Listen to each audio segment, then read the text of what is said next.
Ang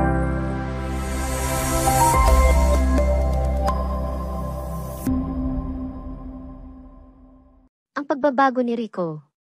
Kwento ng sipag at tiyaga. Noong unang panahon, sa isang tahimik na baryo, may batang nagngangalang Rico. Si Rico ay kilala sa pagiging tamad. Habang ang ibang bata ay masipag na tumutulong sa kanilang mga magulang, si Rico ay palaging natutulog at naglalaro lamang. Isang araw, sinabi ng kanyang ina, "Rico, anak, kailangan mo namang tumulong sa bukid. Hindi tayo mabubuhay kung palagi kang tamad." Ngunit si Rico ay umismid lamang at sumagot, "Bakit pa ako magtatrabaho kung pwede namang magpahinga?" Dumating ang panahon ng anihan, at ang buong baryo ay abala sa pag-aani ng mga palay. Habang lahat ay nagtatrabaho, si Rico ay natutulog pa rin sa ilalim ng puno. Lumapit ang kanyang ama at sinabing, "Rico, ang lahat ay nagtutulungan para may makain tayo. Kailangan din namin ang tulong mo." Pero si Rico ay muling umismid at nagsabing, "Marami namang nagtatrabaho, sapat na yan." Isang gabi, nanaginip si Rico ng kakaiba. Napanaginipan niya ang isang mahiwagang matandang lalaki na nagsabi, "Rico, sa iyong katamaran, darating ang araw na pagsisisihan mo ito." Nagising si Rico, ngunit hindi pa rin siya nagbago. Patuloy siyang tamad at walang ginagawa. Lumipas ang mga araw, buwan at taon at dumating ang tagtuyot. Dahil sa tagtuyot, ang mga pananim ng baryo ay unti-unting natuyo. Maraming magsasaka ang nahirapan sa pagtatanim at pag-aani. Ang mga ani nila ay kaunti lamang at hindi sapat para sa lahat. Isang araw, habang naglalakad si Rico sa palengke, napansin niyang wala ng tinda. "Bakit wala ng tinda?" tanong niya. Sumagot ang tindera, "Dahil sa tagtuyot, Rico. Hindi na sapat ang aming ani para maitinda pa. Lahat kami ay nagtitipid." Nagsimulang maramdaman ni Rico ang gutom. "Paano na ito?" sabi niya sa sarili. "Hindi ako sanay magtrabaho, paano ako makakakain?" Sa kanyang paglalakad, nadaanan niya ang isang maliit na bakuran kung saan maraming nagtatanim ng gulay. Lumapit siya at nakiusap, "Pwede ba akong humingi ng gulay?" Ngunit ang may-ari ng bakuran ay nagsabi, "Rico, hindi ka tumulong sa pag-aalaga ng mga pananim. Bakit ka dapat makihati sa ani ng iba?" Nahiya si Rico at umalis na lamang. Nagpatuloy siya sa kanyang paglalakad hanggang sa makarating siya sa isang maliit na kubo sa gilid ng kagubatan. Doon ay nakatira ang matandang lalaki na napanaginipan niya. "Rico, anong ginagawa mo dito?" tanong ng matanda.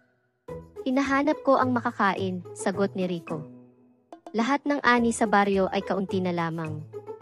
Ngumiti ang matanda at sinabing, "Ngayon mo ba natutunan ang kahalagahan ng sipag at pagtitiyaga?" Napatango si Rico. "Oo, ngayon ko lang napagtanto na ang pagiging tamad ay walang naidudulot na mabuti." Hinawakan ng matanda ang kamay ni Rico at dinala siya sa isang lihim na hardin sa likod ng kubo.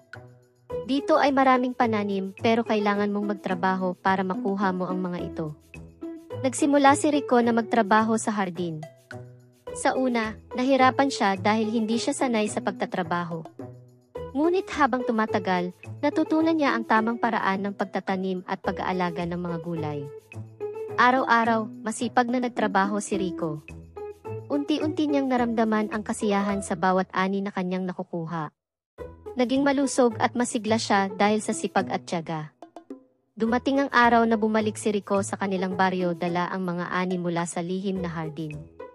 Nakita siya ng kanyang mga magulang at mga kapitbahay. "Rico, saan mo nakuha ang mga gulay na ito?" tanong nila. "Natuto akong magtrabaho at magtanim," sagot ni Rico. Sa wakas, natutunan ko na ang kahalagahan ng sipag at tiyaga.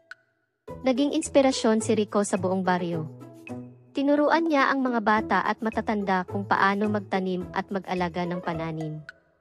Ang buong baryo ay muling naging masagana dahil sa kanilang pagtutulungan. Isang gabi, muling nanaginip si Rico. Muling nagpakita ang matandang lalaki at sinabi, "Rico, natuto ka mula sa iyong pagkakamali. Ngayon, alam mo na ang halaga ng sipag at tiyaga."